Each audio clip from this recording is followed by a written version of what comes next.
वो दुनिया का आखिरी जंगल था जहां ऊंची पथरीली चट्टानों और मिट्टी के अलावा कुछ नजर नहीं आता था। यहाँ का रहने वाला एक एक निवासी गुलामी की बेड़ियों में घुट घुट कर सांसें ले रहा था। सूखा पड़ने के कारण गर्मी और प्यास से जानवर बड़े परेशान थे। वो सब पास के जंगल में राउडी बाघ के यहाँ काम करने जाते थे। आज वो पास की पूरी चट्टान टूट जानी चाहिए, तभी तुम सबको एक एक मटका पानी मिलेगा। महाबली शेर की प्रजा पूरे दिन राउडी बाघ के जंगल में काम करती, पत्थरों को तोड़ती। जब उनका राजा महाबली राउडी के इस जुल्म को देखता तो उसका खून खोल उठता, लेकिन वो मजबूर था क्योंकि पानी का सिर्फ एक कुआं राउडी के ही जंगल में था। पूरे दिन काम करने के बाद सभी जानवरों को एक एक मटका पानी का मिलता, जिसे लेकर वो मीलों दूर का सफर तय करके अपने जंगल वापस आते। लेकिन महाबली शेर से अब उनकी ये दशा देखी नहीं जाती थी। एक शाम उसने सबको एक जगह इकट्ठा किया। दुनिया में जब जुल्म हद से ज्यादा बढ़ता है तो उसी के साथ कोई उम्मीद और आसानी का कोई ना कोई रास्ता भी जरूर मिल जाता है। आज मैं तुम सबसे वादा करता हूँ, आने वाले 10 दिनों के भीतर मैं पानी की खोज कर लूंगा। तुम देखना, इस बंजर जमीन पर भी एक दिन हरियाली की पत्तियां जरूर उगेगी। महाबली शेर को ये कहते हुए राउडी बाघ के एक खास सिपाही ने सुन लिया और उसने सब जाकर अपने राजा राउडी को बता दिया। उसकी प्रजा कमजोर है और बुजदिल भी। जो काम हम उनसे एक दिन में कराते हैं वो कोई 10 दिन में भी नहीं करता। अगर उसने उनकी परेशानी खत्म करने की ठान ली है तो ये हमारे लिए अच्छा नहीं होगा। इसीलिए उन सभी जानवरों को खत्म करने के बजाय हमें उसी का ही काम तमाम करना होगा। और इधर महाबली पानी के रास्ते की खोज में निकल चुका था। यहाँ की इस बंजर जमीन में जहाँ पानी की एक एक बूंद को सब तरसते हैं, तो रावड़ी के उस कुएं में पानी कहाँ से आता है, मुझे ये पता करना ही होगा। उस कुएं के पानी का पाइप बहुत दूरी तक जा रहा था। महाबली उसके किनारे किनारे चलता हुआ जा रहा था। चलता चलता वो जंगल के आखिरी हिस्से तक पहुंच गया। जमीन खत्म हो गई, लेकिन वो पाइप बहुत दूर तक दिख रहा था। महाबली उसी जमीन के आखिर में जाकर रुक गया। तभी उसे वहाँ जमीन का एक हिस्सा पत्थरों से घिरा हुआ दिखाई दिया। उन पत्थरों के बीच में कुछ रखा हुआ था। जब महाबली ने उसे निकाला तो वो हैरान रह गया।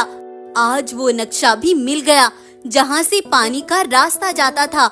और उधर आज लक्ष्मी पर महाबली का बेटा श्याम भी पैदा हो गया। महाबली आज बहुत खुश था। वो नक्शा लेकर घर पहुँचा, लेकिन तब तक उसका बेटा और पत्नी सो चुके थे। महाबली ने वो नक्शा एक बक्से में रख दिया। प्रजा से किया वादा अब जरूर पूरा होगा। सुबह होते ही मैं इस नक्शे से पानी की खोज में निकल जाऊंगा। ये कहकर महाबली सो गया और तभी राउडी बाघ का एक सिपाही एक जहरीली जड़ी बूटी लेकर चुपके से वहाँ आया और उसे बलवीर के पूरे शरीर पर लगा दिया। वो जहर खाल के रोम छिद्रों से बलवीर के पूरे शरीर में फैल गया। उसके पूरे शरीर से खून बहने लगा। बलवीर ने थोड़ी ही देर में दम तोड़ दिए। सुबह में जब लक्ष्मी और उसके बेटे ने ये देखा तो वो बिलक उठे, लेकिन बलवीर की पत्नी लक्ष्मी ने अपनी आँख से एक भी आंसू नहीं निकाला और सबने मिलकर बलवीर का अंतिम संस्कार किया। लक्ष्मी शेरनी, आपने अपनी आँख से एक आंसू भी नहीं निकाला। तुम भी थोड़ा रो लो ताकि तुम्हारा दुख थोड़ा कम हो जाए। नहीं मादा घोड़ा, मेरे अंदर का तूफान 2 आंसू के बह जाने से थम नहीं जाएगा। मैं महाबली की इस अग्नि से निकलती हर चिंगारी की सौगंध खाकर कहती हूँ, जब तक महाबली का प्रजा से किया वादा पूरा नहीं होगा मैं चैन से नहीं बैठूंगी। तब लक्ष्मी उस नक्शे से अपने सारे जानवरों को लेकर उस पानी के कॉम्प्लेक्स तक जाने के लिए निकल गई। वो सब एक बहुत अजीब जगह पहुँचे। वहाँ बहुत ऊंचाई पर एक कॉम्प्लेक्स बना हुआ था। माँ, मुझे आशीर्वाद दो, मैं इस ऊंचाई को सुरक्षित तरीके से पार कर सकूं। मेरा आशीर्वाद तुम्हारे साथ है बेटा। ये ऊंचाई तुम्हारे नेक इरादों को तोड़ नहीं सकती। श्यामू एक रस्सी से ऊंचाई का सफर तय करके कॉम्प्लेक्स तक पहुंच गया। वो एक बहुत अजीब दुनिया थी। वहाँ चारों तरफ पानी के झरने बह रहे थे। और एक बहुत बड़े बूढ़े बाबा एक मोती की रक्षा कर रहे थे। तुम जिस मकसद के लिए आए हो और तुम सबके साथ जो कुछ हो रहा है मैं सब जानता हूँ, लेकिन मैं कुछ नहीं कर सकता क्योंकि हजारों साल पहले मेरी जादुई ताकत इस मोती में कैद थी।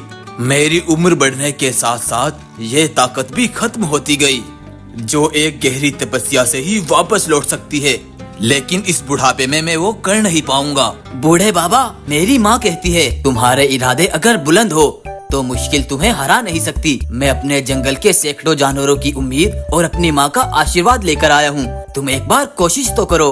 तब बूढ़े बाबा ने तपस्या करनी शुरू कर दी और थोड़ी ही देर बाद उस मोती में तेज रोशनी हुई और उसकी सारी शक्तियाँ वापस लौट आई।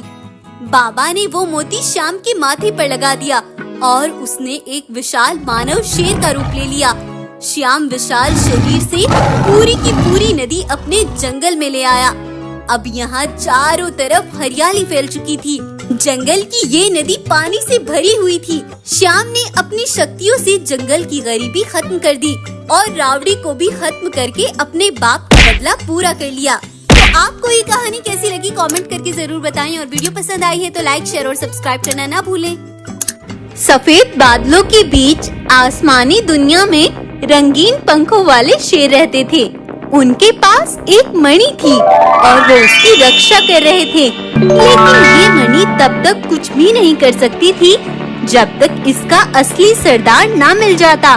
तब वहीं रंगीन शेरों के पास एक जिन प्रकट होता है। नीचे धरती पर इस मणि का हकदार पैदा हो चुका है, वही तुम्हें जीवन का सही मकसद बताएगा, वही तुम सबका सरदार होगा। जाओ तलाश करो उसे।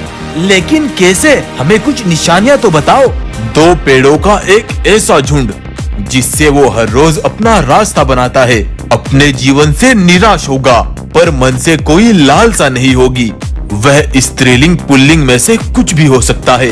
और तब वो रंगीन शेर अपने पंख फैलाकर आसमान में उसे ढूंढने के लिए चल दिए। उधर वर्धा शेर जंगल के कुछ जिम्मेदार जानवरों और दाई गाय को बुलाकर अपनी गुफा पर लाता है।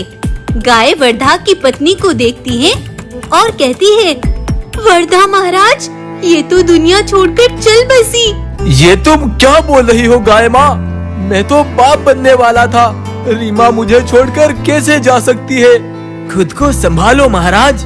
मैं पिछले 5 सालों से हिकमत कर रहा हूँ। अचानक मौत के केस में देखा गया है कि बच्चा माँ के पेट में ही मर जाता है।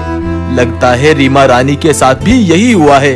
और उस दिन से वर्धा गुमसा होकर रह गया। ना वो जंगल की कुछ जिम्मेदारियां संभालता और ना ही किसी से मिलता। इस मुश्किल वक्त में जंगल की जिम्मेदारियां रीमा की बहन गुंजा शेरनी ने अपने कंधों पर ले ली। उसने बहुत गहरे कुएं से एक गहरा पंप लगवाया जिससे जंगल के जानवर आसानी से पानी पी सके। जंगल के आश्रम के गरीब जानवरों को खाना खिलाने की जिम्मेदारी भी गुंजा ने अपने ऊपर ले ली। गुंजा शेरनी को यूं वर्धा के दुख का साथी देख जानवरों ने एक फैसला किया और वो वर्धा शेर के पास आए।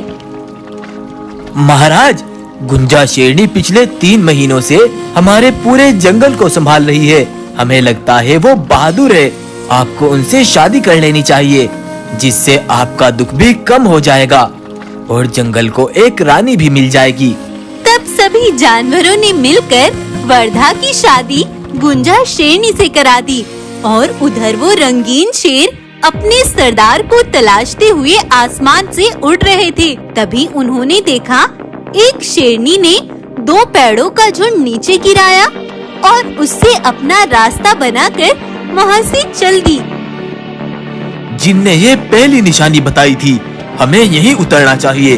तब तीनों रंगीन शेर नीचे उतरे और एक साधारण रूप लेकर उन्हीं पेड़ों से उस घर में चले गए जहाँ वो शेरनी रहती थी। यहाँ एक मादा भालू ने बहुत सारे पक्षी और बहुत सारे जानवर पाल रखे थे। मादा भालू, हम मुसाफिर हैं, हमें बहुत दूर जाना है। अगर तुम कुछ दिन के लिए हमें अपने घर रख लो तो तुम्हारी बहुत मेहरबानी होगी। अरे कोई बात नहीं साथियों, तुम यहाँ रुक सकते हो। तब रंगीन शेर वहीं रुक गए। मादा भालू ने उन सबको भोजन कराया। रात हुई और वो शेरनी भी सो गई। मादा भालू, बुरा ना मानो तो एक बात पूछूं, ये शेरनी कौन है? यहाँ क्यों रहती है? इसके बारे में अगर तुम सब जानना चाहते हो तो सुनो। आज से 7 साल पहले मैं कबूतरों को पकड़ने का व्यापार करती थी। एक शाम मैं घर के लिए वापस आ रही थी तो मैंने देखा शेरनी एक कूड़े के डब्बे के पास पड़ी रो रही थी। मैं वहाँ गई और उसे उठाया। अरे, कोई इतना बड़ा बेरहम कैसे हो सकता है जो इतनी छोटी सी मासूम सी बच्ची को कूड़े में डालकर चला गया। आज से तुम मेरी बेटी हो, मैं तुम्हें पालूंगी। मैंने इसका नाम गोपी शेरनी रखा और इसे पालने लगी। मैं कबूतरों का शिकार करके लाती और गोपी उनका बड़ा ख्याल रखती। उन्हें दाना पानी सब करती। समय बीत रहा था और गोपी बड़ी होने लगी। तब वहीं एक लोमड़ी आई। अरे भालू, एक तो तुम इस अनाथ को उठाकर पाल रही हो, ऊपर से तुम्हें इसका विवाह भी करना पड़ेगा और ये तो वैसे भी काली कलोटी है। कौन इससे शादी करेगा भला? इससे तो बेहतर है तुम इसे वहीं छोड़ाओ जहाँ से इसे उठा कर लेकर आई थी। इस तरह जंगल के जानवरों ने ताने मार मार कर गोपी शेरनी का जीना मुश्किल कर दिया था। इसीलिए मैं इसे यहाँ दूर ले आई। अब रंगीन शेरों को भी यहाँ एक दिन पूरा हो चुका था। सुबह में मादा भालू भी कबूतरों का शिकार करने चली गई। तब उन सभी शेरों ने अपना असली रूप ले लिया। देखो गोपी, तुम अपने जीवन से निराश हो। अगर तुम चाहो तो हम तुम्हारा रंग गोरा कर देंगे और तुम्हें इतनी दौलत देंगे कि कोई तुम्हारे सामने बोल भी नहीं पाएगा। लेकिन बस बदले में तुम्हें इस भालू को मारना होगा। तुम दुनिया की सारी दौलत मेरे कदमों में भी लाकर रख दोगे, तब भी मैं ऐसा नहीं करूँगी। वो मेरी माँ है, मेरा सब कुछ है। जिनकी बताई दूसरी निशानी पूरी हो चुकी थी। जीवन से निराश मगर लालसा नहीं। जिन ने कहा था वो स्त्रीलिंग हो या पुल्लिंग कुछ भी हो सकती है। उस मणि की हकदार और हमारी सरदार कोई और नहीं बल्कि तुम ही हो गोपी शेरनी। रंगीन शेरों ने गोपी को अपने बारे में सब बताया और उसे लेकर उड़ने लगे और उसे अपनी दुनिया में ले आए। मणि को गोपी के सर पर रखते ही उसके अंदर जादुई ताकत आने लगी और रंगीन शेरों को अपनी सरदार मिल गई। तब एक बार गोपी पंखों से उड़कर अपनी माँ मादा भालू से मिलने आई और उन रंगीन शेरों के बारे में अपनी माँ को सब बताया। मैं उस जादुई दुनिया की सरदार बन चुकी हूँ माँ। मैं चाहूँ तो अभी आपको इतनी दौलत दूँ कि आपको कबूतरों का कभी शिकार न करना पड़े, लेकिन मैं ऐसा नहीं करूँगी, नहीं तो दुनिया का मेहनत से विश्वास उठ जाएगा। गोपी शेरनी ने मादा भालू को एक लाल मोती दिया।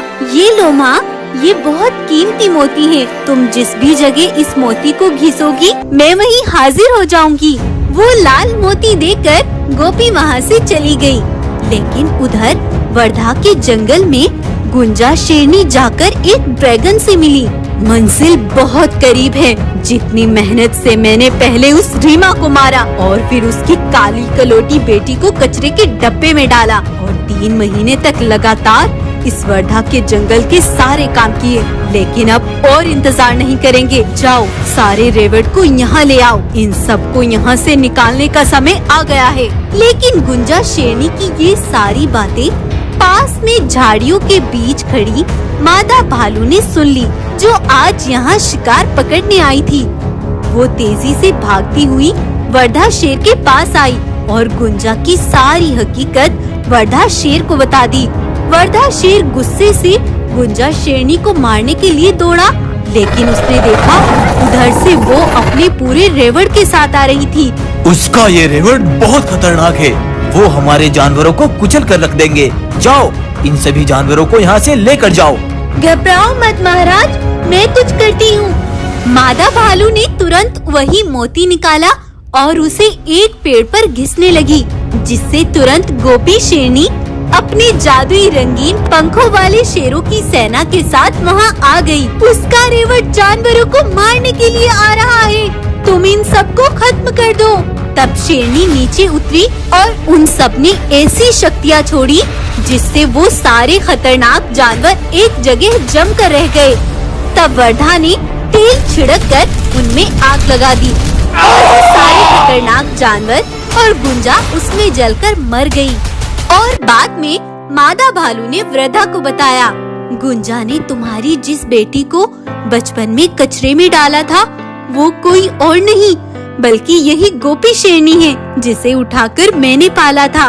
वर्धा शेर ने गोपी शेरनी को सीने से लगा लिया और बहुत खुश हो गया और फिर वो अपनी जादुई दुनिया में चली गई। तो